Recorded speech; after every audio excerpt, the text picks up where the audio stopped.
Welcome to this episode of the Live Network, and today I'm joined by author Liz Nugent.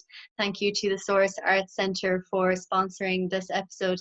Liz, you're very welcome to the series. Thank you. Thank you for having me. We're going to talk today about your newest novel, Our Little Cruelties, which I really enjoyed, and congrats on it. You're going to start by reading an extract from the book. Yes, I'm just going to read the prologue, which is about a minute and a half. So hopefully I won't bore the pants off everybody. All three of the Drum brothers were at the funeral, although one of us was in a coffin. 3 is an odd number, so there had always been 2 against 1, though we all switched sides regularly. Nobody would ever have described us as close. As the service began, I became tearful. My living brother and I stood side by side at the top of the crematorium while people lied to us about what a brilliant man our brother had been. All the usual meaningless cliches. His death was sudden, horrific. The investigation was quick and conclusive. I was not a suspect. I had a sense of freedom and relief I hadn't felt in quite a while. I didn't expect that this air of serenity would last, but I thought I would enjoy it while I could.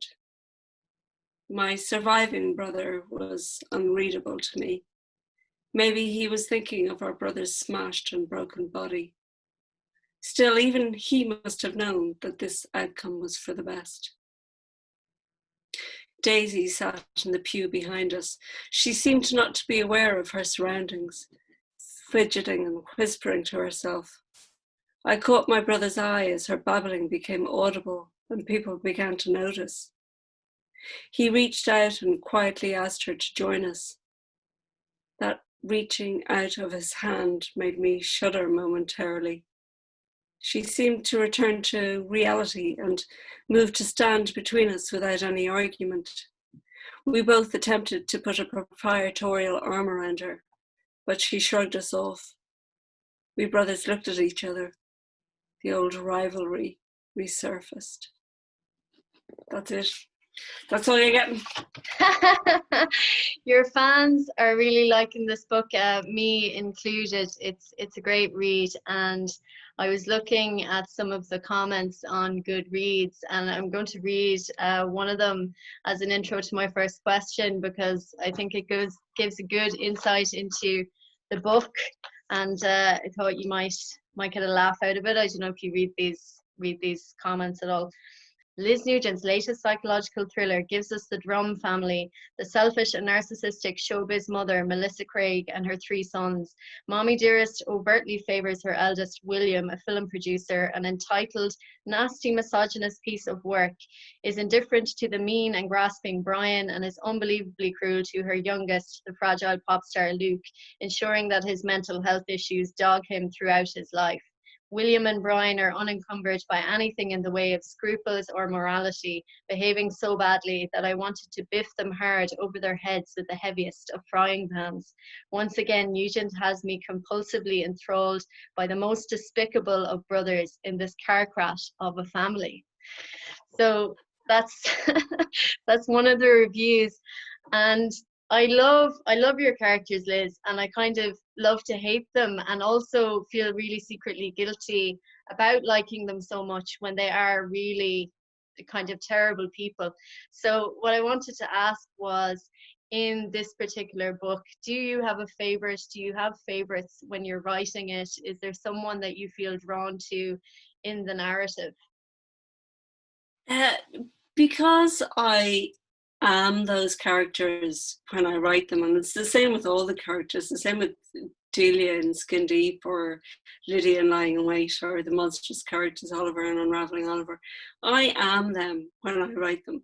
So I can't hate them because I have been through the process of being those people, and I have found justifications for all of my actions when I'm them. Mm-hmm. So I think the trick is to make them as compelling as possible. They can be as despicable as they want, but as long as you show a little bit of vulnerability, or as long as you show some weakness in them, I think a reader will go with you. A reader will go with that character and will follow that character. For sure. And I think that's one of the reasons why the book works so well, is that there's that real mix of dark humor through it, and they are very compelling, and readers will get to explore the novel from different points of view. And as you say, they each have a take on the events, so you do really get inside of their heads. I wanted to ask you about glamour. I feel like you're concerned with glamour, maybe not just in this book, but there's always a glamorous character or someone in your work who wants to be seen or lives their life or wants to live their life on a kind of a public stage.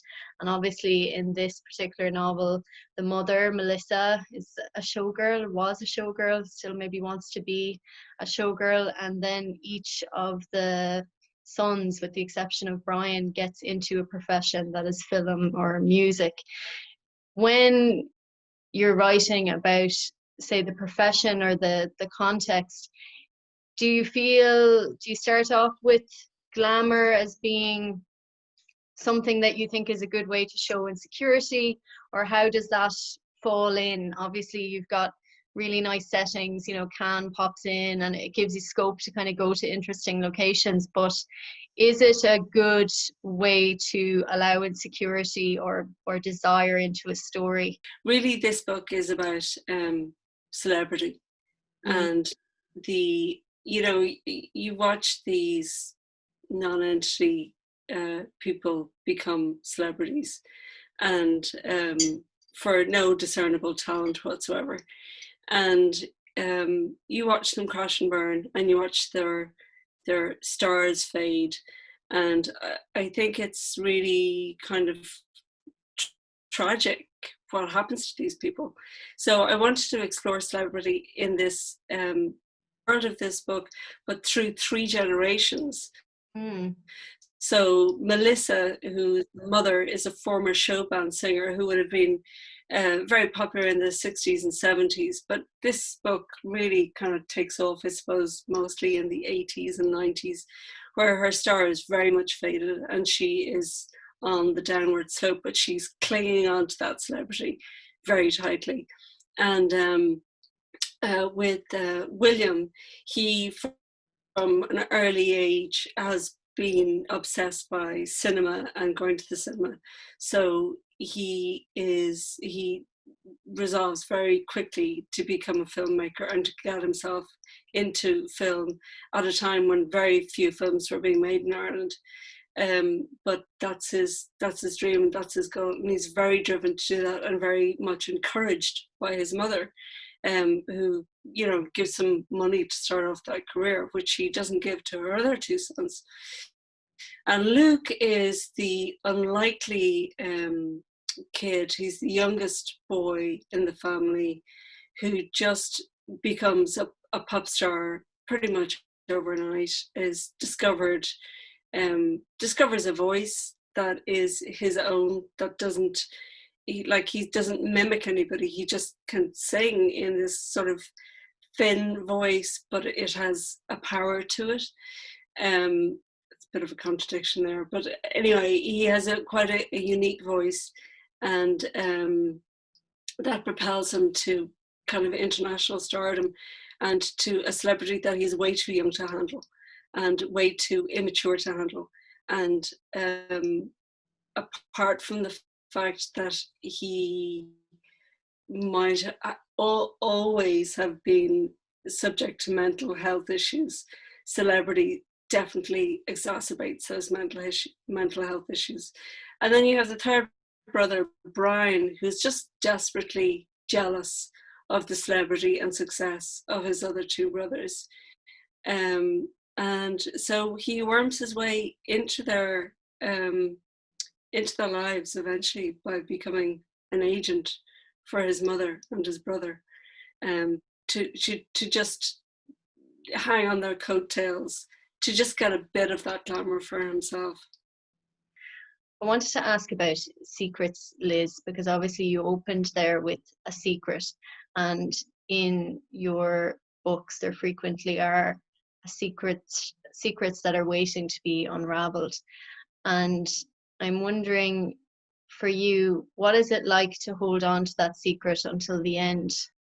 Well, the prologue I just read, I wrote most of that first. I mean, the bit about Daisy came in later, but I wrote that prologue and then I started to write the book.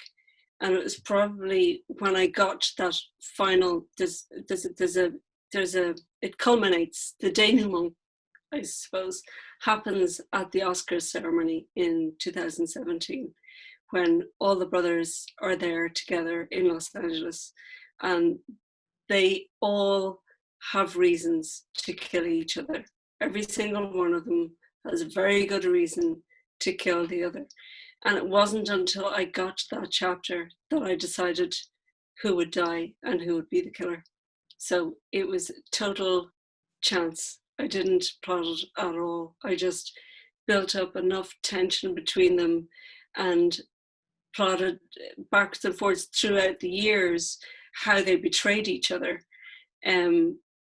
so that by the time we got to that point, there would be enough tension and enough betrayal that would make them actually all have a very good reason to kill each other.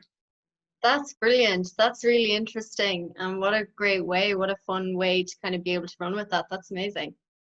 Well, I think if it's a surprise to me, it's going to be a surprise to the reader. What are you drinking there, Liz? Yeah. I'm drinking a cup of tea out of, there's a dribble down the front, from the Auckland Crime Writers Society that they gave me when I was in, shortly after I last met you, I was in New Zealand on a book tour, and the Auckland crime writers came to the talk that I gave in Auckland and presented me with a lovely mug. So I'm drinking my very tea specific mug. Great mug to own. Lovely. Okay, Yeah. well, thanks, Liz. Thanks for talking to me today, and thank you to the Source Arts Centre for sponsoring the episode, and to the partners of the Live Network for producing this series. The book by Liz is Our Little Cruelties, out from Penguin and available to order from any of your good bookshops. Liz, thank you so much. Thank you, and thank you to the Source Arts Centre also. Thank you.